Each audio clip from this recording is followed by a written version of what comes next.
Boom! Panibagong araw, panibagong food and good vibes. Nagulat si mama. Ito yung mga katipsi, kakain tayo dun, no? Ayan, dun sa food truck. Kasama natin si Junior is here. Subukan natin tong street food nila dito sa San Isidro, San Diego. Sabi mo nga ma, let's go. 1, 2, 3. Let's go!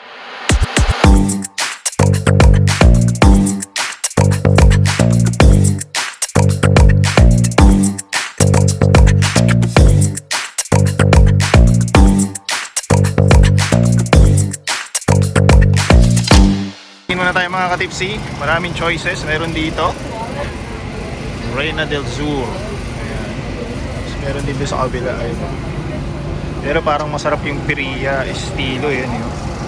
Birria Estilo Tijuana. Tijuana is Mexico. Ito mga katipsi, ramen Birria.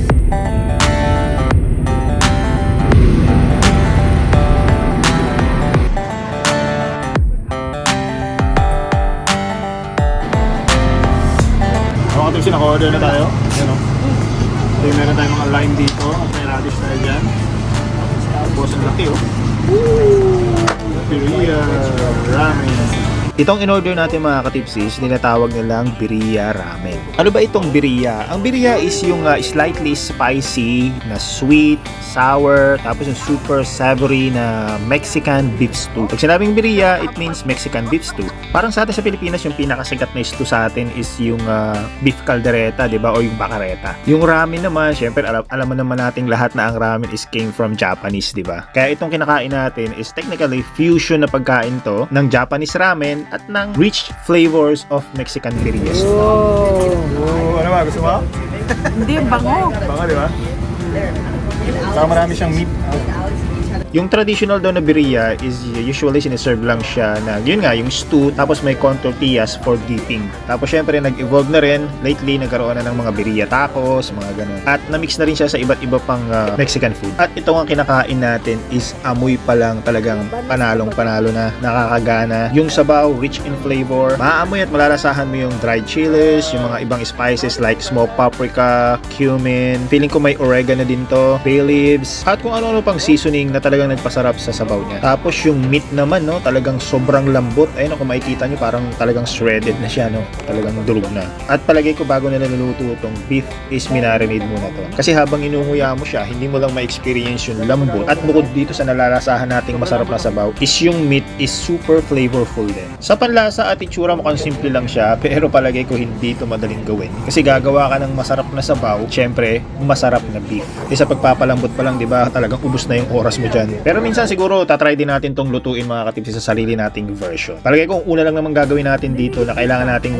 ma-perfect talaga is yung masarap na beef. Tapos kapag napalambot na natin yan, siyempre gagawa tayo ng masarap na sabaw, no? Tamang seasoning, tamang sukat. Yung ramen noodles naman is madali na yan kasi meron naman tayo nabibili na ready to cook na ramen noodles. Tapos bago natin i-serve, tulad nitong sinerve sa atin ngayon, lalagyan natin ng mga toppings. Siyempre Mexican food to, pwede natin lagyan ng jalapeno, no? Para may konting spiciness. Tapos crunchy red onions, cilantro, no? Tapos ito nakita nyo nga, meron tayong lime wedges dito. May chili sauce din to na extra pero hindi ko na nilagyan kasi okay na sa akin yung anghang na nitong nandito na sa bowl. Tapos mga katipsi, kung nakikita nyo walang green kasi hindi ko talaga pinalagyan ng cilantro. Hindi kasi ako mahilig sa cilantro. Pero kung mahilig ka sa cilantro, syempre para talagang Mexican flavor, yeah, pwede nyo namang isama yan. At kung sinisipag pa tayo mga katipsi, lalo kayo kung gusto nyo yung itry lutuin to, pwede nyo pang lagyan ng boiled egg. Kumbaga sa atin sa Pilipinas, alam mo yung parang mami, di ba?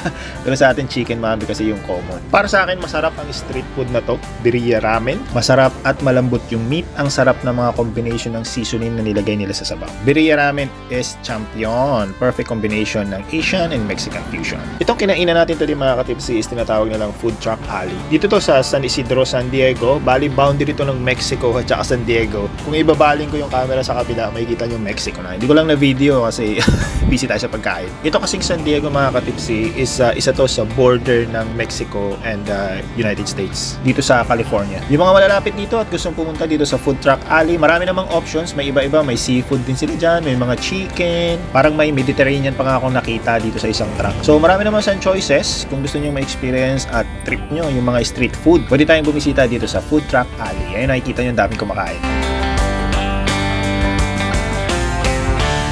Order na din sila ma-deer. Ano yun sa'yo, ma? I put all the Ano yan? I'll leave you guys at home.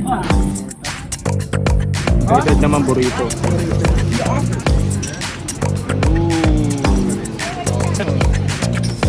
Favorite beef, no?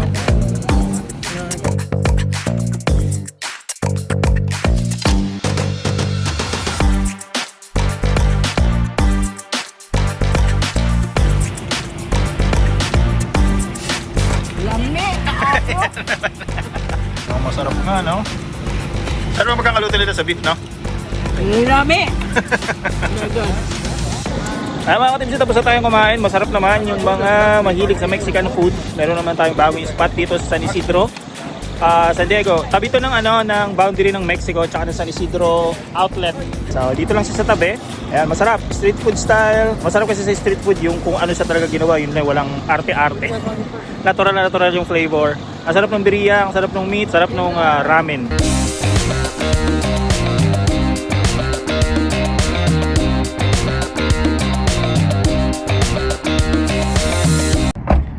Well, Tipsy, next stop natin dito sa Kuchi Japanese Sushi Bar.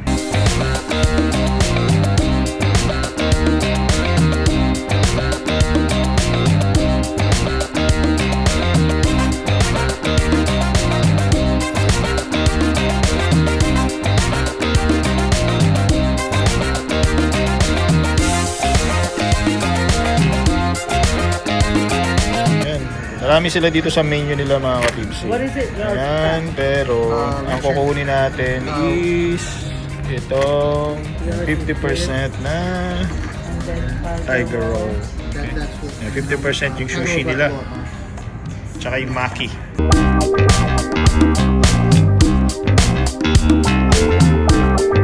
Salud mga ka-Tipsy.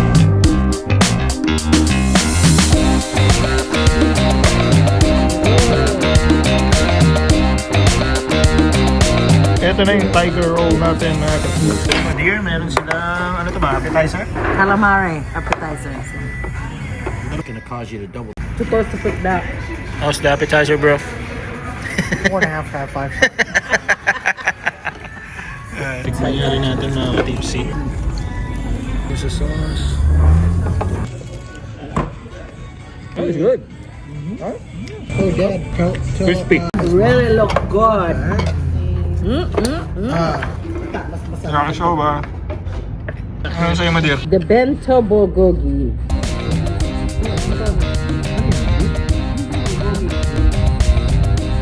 Lami, lami. Tingnan lang talaga. What's up, bro? Oh.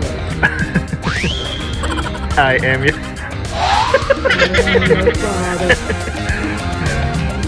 That's tuna, you said? Yeah, I think so. Ito tuna, yung sushi tuna. If it's shrimp, then we're going to the hospital. Oh yeah! Oh, yeah. Tuna yung sa kanya mga ka-Tipsy, Star Wars tawag niya. Ito naman sa akin is tiger roll. Shrimp naman to, cooked shrimp. Kasi hindi ako makain ng hilaw. Hindi masyado. Kumakain naman pero paminsan-minsan.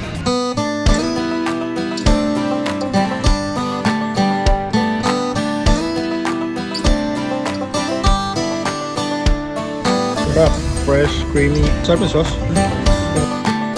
So good.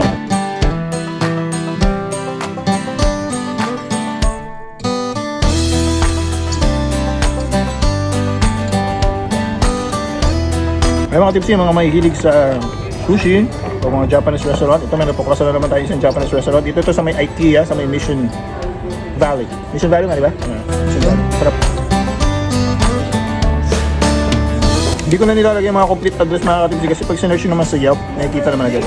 Or Google. What is it?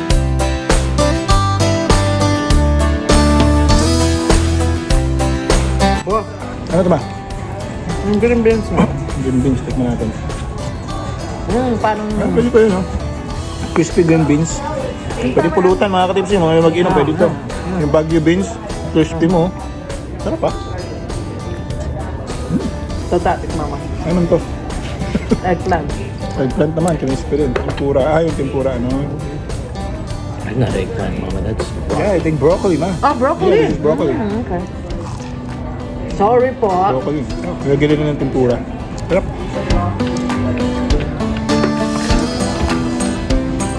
May cake tayo mga ka-Tipsy kasi birthday month. Birthday month. yeah, they do birthday months in America. Yeah. Today's Okay, gonna blow be na like natin. that, huh? Ay, nakalagay na ba si Ena? Pag birthday month mo, meron kang free tempura ice cream. Tikman natin, tikman natin. Teka, tanggalin natin ito. Buka natin yan. Kainin natin ang buo to.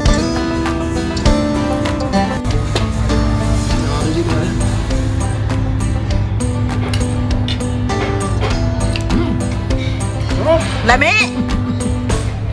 Lami! Lami! Ice cream. Please.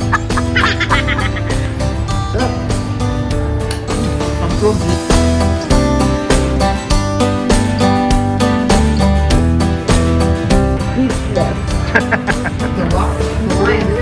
Sarap, di ba? Kaya matapos kumain mga katip sila, lakad muna tayo at pupunta tayo dito sa IKEA. Magbibili tayo ng mga bagay na hindi natin kailangan. Ng pagkakagastosan lang. Wala magawa eh. Wala magawa. Wala magawa sa pera niya. Bibili si mama ng isang bagay. Bibili si mama ng mga bagay na hindi niya kailangan. At mapapagalitan na naman. Yeah.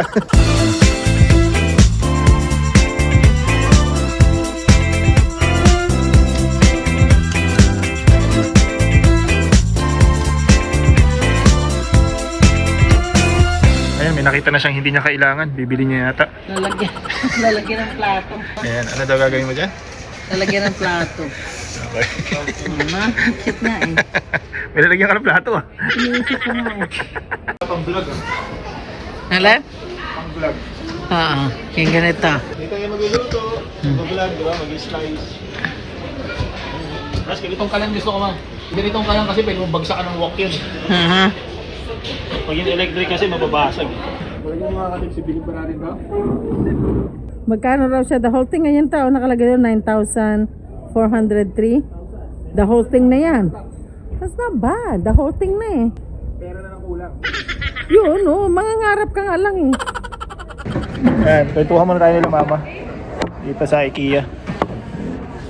Alam mo ba ma, yung kapitbahay na, yung buntis yung anak. Chismis pala yung chismisan sa IKEA. Siguro may apam yun. May apam, may apam. Buntis ng apam. Dami niyan. Dami niyan sa dami niyan. Tapos, si Aling Marta, may kabit. Chismoso. Mga tips, transition na tayo sa panibagong araw, another day, another vlog. Magagala tayo, kasama natin si Mother today. Pero mukhang gutom siya, tinan mo naman yung mukha.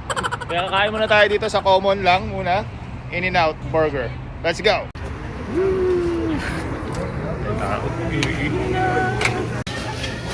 Ano mo? I want, ano pala?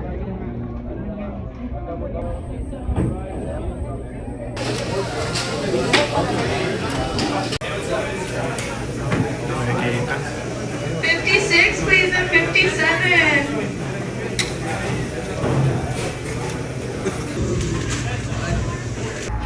Ayun, naka-order na tayo mga ka-TFC. Yan ang ating order. Ayun si Mudir Dear. Ma, ito na ang order mo. Baka na yan. Basic lang tayo ngayon, basic. In-N-Out lang, In-N-Out. Kay mama number 3. 3 yan man ang order mo. Yung isang patty lang. Number 3. Yeah, ako. Hamburger lang. Ako naman, number. Laging in-order dito mga ka-tips is itong number 1. Double patty yan. Yeah. Hindi ko na pina-animal style para mabilis. Nung una akong kumain ito dito mga ka-tips, pagdating ko dito kasi dinala ko nila mama dito sa In-N-Out. Kasi ito yung famous na burger dito. Alam mo ba nung una kong kinain, nakain ko yung papel. Ito yung papel na yan, no? Hindi ko alam na may papel parang ganyan. Hindi ko alam may papel parang ganyan. Nakain ko talaga nakain ko. Tapos may nag-comment doon. Nung bilag ko yung bonus clip ko dati, may nag-comment doon, hindi yan legit na In-N-Out kung di mo makakain yung papel, sabi. Totoo nga! Galing din na nag-comment, nakalimutan ko ng pangalan niya. Okay. Masarap siya, tapos mura. Pero wala na exaggeration. Burger King or In-N-Out? In-N-Out. Mura na ko siya. Sarap pa. Kasabayan mo ng banana pepper. Maanghang sa una lang. Maya wala na. Ang pagana lang talaga. Sabayin na lang natin dyan. Ganyan ha. Oh, yeah.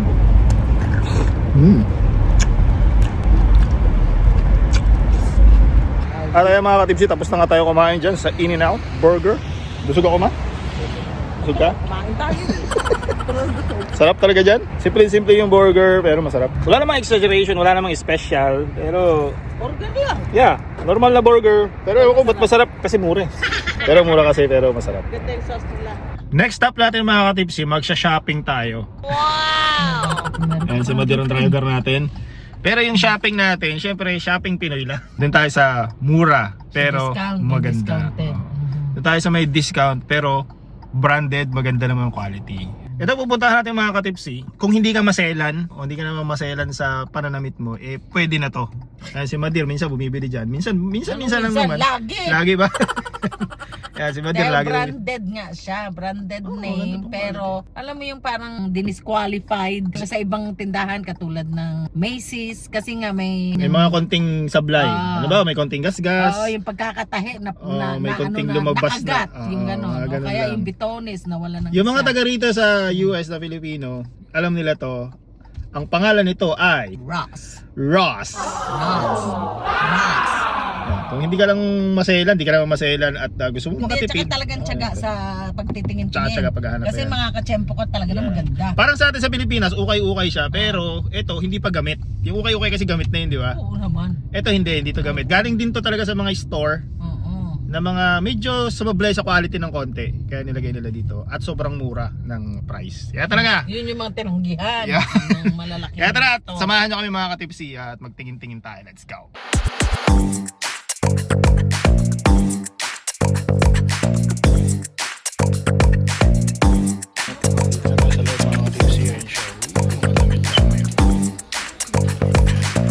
Tayo pupunta tayo sa sapatos, doon sa men. Titingin tayo at baka may mga bagong labas na sapatos.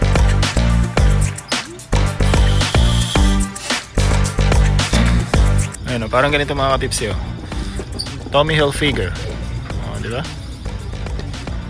Magkano price niyan? Ayun o, $36.99 na lang siya. Ito may mga Pumaliar din o, Pumaliar. Ito naman, pangharabas mo, pang-jogging, di ba? Papang takbo-takbo mo lang naman, di ba? Why not? Ito, ganito yung mga sapatos ko na nag-aaral ako eh. Yung ganito ng style, oh. College ako. Ito, ang ganda, oh. Simple lang, oh. Plain black. Di ba? Oh, ganda, oh. Ito naman yung price nyo, $26.99 so $27 lang. Ganda pa morma, oh. Diba? Kaso, size 10 eh. Size 11 ako eh. Sayang, kunin ko sana. Ayan, yun lang yung isa pang disadvantage dito. You get what you see. Parang kung ano yung sukat na nandiyan dyan, yun na yun. Wala nang, hindi ko na pwede magtanong kung meron pa silang sizes na iba. Yun na yun. Kung ano yung nandiyan dyan sa mga nakikita mo, yun na yun. Ayan, tapos na tayo mga katipsi. May mga nabili naman tayo ito paano. Ayan si Maduro. Oh, smiley pa daw. Haba din ang pila eh. Oh. May doon sa likod yan, mga tipsi.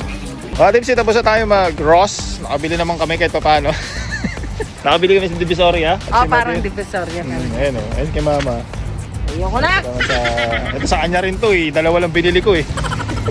Siya ang naparami. Ayan. Hey mga tipsy, nakauwi na tayo.